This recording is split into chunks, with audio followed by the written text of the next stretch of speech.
right here we have two of my favourite hip mobility exercises, and you know how important that is, guys, right? Having a good connection between your upper and lower body, good hinge patterns, lower back, core, it's all included in how well you function around the hip area, and it's a huge area of importance for me as I continue to try and be a little bit better with my movement.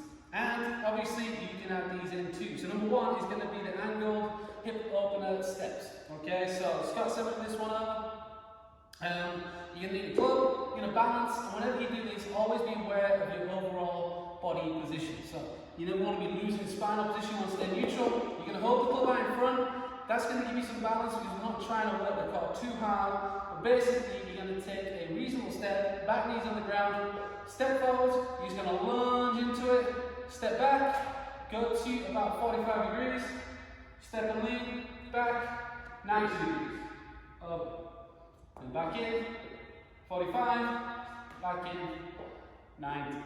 So whilst working through that range, obviously you're opening up the hip, you're getting a bit of rotation through there, and then you're taking it to that extended range of motion to get deep into those hips, guys, alright? That's an excellent way to get warmed up for your game as well. That really will help out. It's nice and dynamic. I would advise doing it. Obviously do both sides. There's not really a limit. Just spend a decent bit of time on there. Be very aware of your movement, your feel, and how you're allowing your breathing to increase your range of motion as well. Okay? Second one. Like I said, this one's a little bit more PNF style. So you're working against a solid force to basically create some realignment of your hips. Now, if you can have somebody else do this for you, obviously your therapist, etc., that's perfect. I have that kind of often, but you can do it on your own as well. Right? So it's going to be a push-pull, and basically by creating the different forces, you're just trying to realign your pelvis a little bit, get everything in line. A little bit of function around the hip flexors as well, and this just solidifies the joint and hopefully gets you more aligned, like I said, so you're more efficient, more functional, and in a better place for everything else as you go forwards. Alright, so you're going to lie flat back, bring the knees up to 90. One side you're going to push, so palm on your quad, the other side you're going to pull. So hand underneath onto your hamstring. And at this point, you're trying to put as much force as possible whilst keeping a neutral core and a neutral spine. You're going to push into your hand here, and you're going to push away, so you pull in on the other arm here. Okay, so lying flat, as much tension as possible, keep your feet alignment, push, pull. You can feel it working.